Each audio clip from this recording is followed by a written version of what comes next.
तो प्यारे विद्यार्थियों नमस्कार, स्वागत है आप सबका एक और नए वीडियो में। प्यारे विद्यार्थियों, आज हम यहाँ पर देखने वाले हैं कक्षा 11वीं पूरक परीक्षा 2024 के लिए अर्थशास्त्र विषय का पूरा क्वेश्चन पेपर और इसके पूरे सॉल्यूशन को।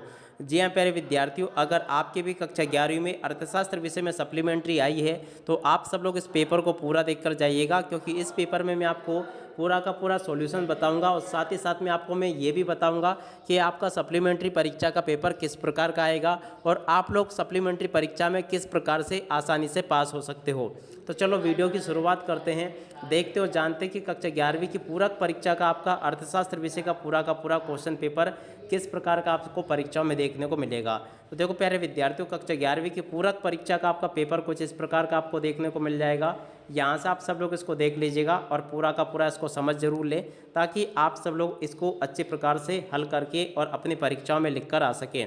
तो चलो जल्दी से हम आगे बढ़ते हैं, समझते हैं कक्षा 11वीं पूरक परीक्षा 2023-24 की आपके अर्थशास्त्र विषय के पूरे क्वेश्चन पेपर को और इसके पूरे सॉल्यूशन को, ताकि आप सबको ये पूरा अच्छे प्रकार से समझ में आ सके।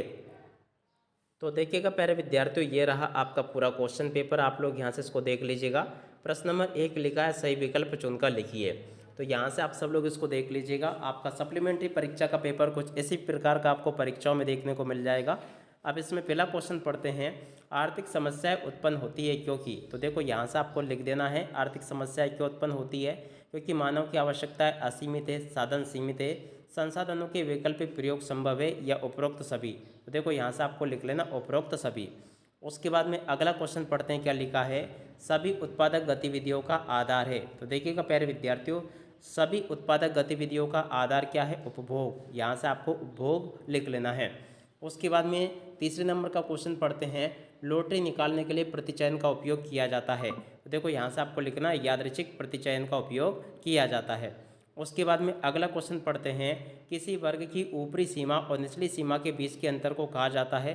तो देखो इसको कहते हैं वर्ग अंतराल। यहाँ से आप लोग इसको देख लीजिएगा। उसके बाद में 5वें नंबर का क्वेश्चन, आंकड़ों को तालिका के रूप में प्रस्तुत करने की प्रक्रिया कहलाती है। तो देखो प्यारे विद्यार्थियों, इसको सारणीयन कहा जाता है। इसका राइट आंसर ये आ जाएगा। उसके बाद में बहुलक की गणना की जाती है। तो देखो प्यारे विद्यार्थियों, बहुलक की गणना आ तथा बा दोनों के द्वारा की जाती है। इसका राइट आंसर आपका ये आ जाएगा। अब इसके बाद में आगे बढ़ते हैं, कुछ और प्रश्नों को देखते हैं। तो देखो यहाँ से आप सब लोग इन प्रश्नों को देख लीजिएगा। प्रश्न नंबर 2 में आपसे जो रिक्त स्थान पूछे गए हैं, इन रिक्त स्थानों को आप लोग देख ले अच्छे से। पहला रिक्त स्थान कल्पित माध्यकों द्वारा व्यक्त किया जाता है। तो देखो कल्पित माध्यक को किसके द्वारा व्यक्त किया जाता है, ए के द्वारा। उसके बाद में श्रृंखला में सबसे अधिक बार आता है। तो देखो क्या आता है, बहुलक। उसके बाद में माध्यिका की गणना के लिए मानों को क्रम में व्यवस्थित किया जाना चाहिए। तो देखो यहाँ से आपको लिखना दोनों में से किसी भी क्रम में व्यवस्थित किया जाना चाहिए। उसके बाद में अगला क्वेश्चन देखते हैं, क्या लिखा है, मानक विचलन की गणना में विचलन में केवल से ही लिया जाता है। तो देखो माध्य से ही लिया जाता है। मानक विचलन की गणना की विधियाँ है। तो देखो कितनी विधियाँ, 3 विधियाँ हैं। प्रत्यक्ष विधि से माध्य ज्ञात करने का सूत्र। तो देखो प्रत्यक्ष विधि से माध्य ज्ञात करने का सूत्र ये लिखा है। अब उसके बाद में 7वें नंबर के क्वेश्चन को पढ़ लीजिएगा, को आर्थिक बैरोमीटर कहा जाता है। तो देखो सूचकांक को आर्थिक बैरोमीटर कहा जाता है। इसका राइट आंसर आएगा। तो देखो यहाँ तक के सभी क्वेश्चंस मैंने आपको बता दिए हैं। अब इसके बाद में हम आगे बढ़ते हैं। तो देखो यहाँ से आप सब लोग जोड़ी को देख लीजिएगा। जोड़ी का मिलान आपको किस प्रकार से पूरा कंप्लीट कर लेना है, यहाँ से आप सब लोग इसको देख लें और पूरा इसको समझ भी लें। सही जोड़ी का मिलान आपको कैसे करना है, से संबंध गुणांक स्थित होता है। तो देखिएगा प्यारे विद्यार्थियों, से संबंध गुणांक कहाँ पर स्थित होता है, यहाँ से आप सब लोग इसको देख लीजिएगा। इसका राइट आंसर आपका आ जाएगा -1 और +1 के बीच में आधार वर्ष होता है। तो देखो आधार वर्ष को तुलना वर्ष कहते हैं। निम्न स्तरीय से संबंध की जोड़ी मिल जाएगी आपकी इससे। योजना आयोग को गठन 1950, भारतीय अर्थव्यवस्था, मिश्रित अर्थव्यवस्था, पहली जनगणना 1881। तो ऐसे आप सब लोग प्यारे विद्यार्थियों यहाँ से जोड़ी के मिलान को पूरा कंप्लीट कर लीजिएगा। जोड़ी मिलान आपके पेपर में परीक्षाओं में इसी प्रकार से पूछा जाएगा जैसा कि आपको मैंने यहाँ से बताया है। तो आप सब लोग इसको अच्छे से कंप्लीट जरूर कर लीजिएगा। अब इसके बाद में हम आगे बढ़ते हैं। तो देखो यहाँ पर आपको एक शब्द या फिर एक वाक्य में उत्तर देखने को मिल जाएंगे प्रश्न नंबर 4 में। तो प्रश्न नंबर 4 में जो आपको एक शब्द या फिर एक वाक्य में उत्तर देखने को दिए गए हैं, तो आप सब लोग इनको देख लीजिएगा। अब इसमें पहला क्वेश्चन, भारतीय नियोजन का वास्तुकार किसे माना जाता है, PC महालनोबिस को माना जाता है। विश्व व्यापार संगठन की स्थापना कब हुई, 1995 में हुई। गेट का पूर्ण रूप लिखिए, तो देखो व्यापार और सीमा शुल्क संधि इसका राइट आंसर आएगा। उसके बाद में अगला क्वेश्चन, जीएसटी कब पेश किया गया, तो देखो 1 जुलाई 2017 को जीएसटी पेश किया गया था। उसके बाद में भारत में बेरोजगारी का एक कारण, तो देखो जनसंख्या वृद्धि।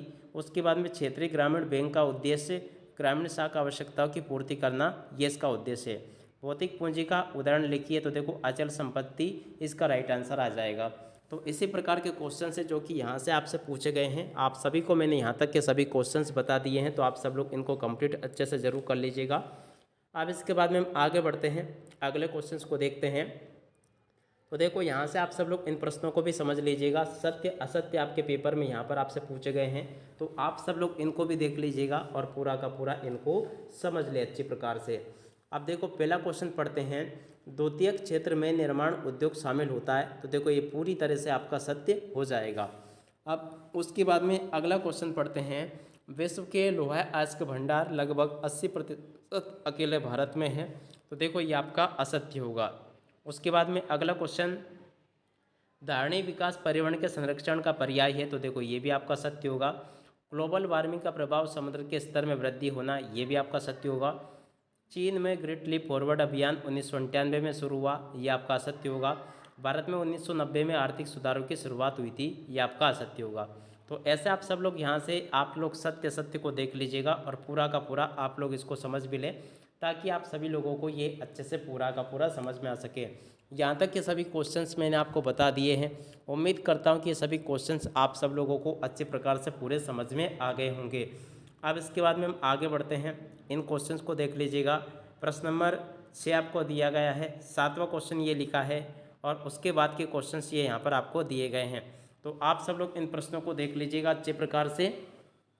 इसी प्रकार के क्वेश्चंस होंगे जो कि आपके पेपर में आपसे परीक्षाओं में पूछे जाते हैं, तो आप सब लोग इनको अच्छे से देख लें और पूरा का पूरा इनको समझ भी लें।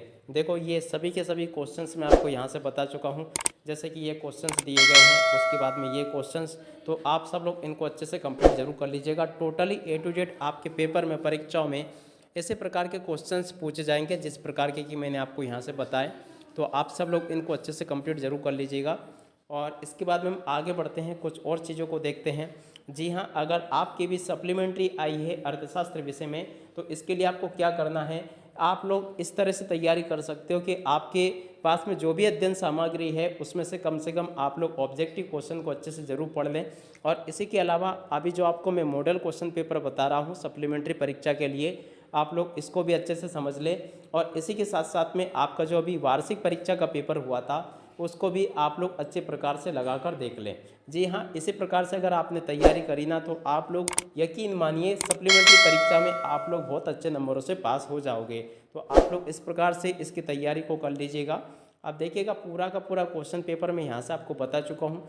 अब इसी के साथ में इस वीडियो को यहीं पर पूरा करते हैं। नमस्कार, जय हिंद, जय भारत।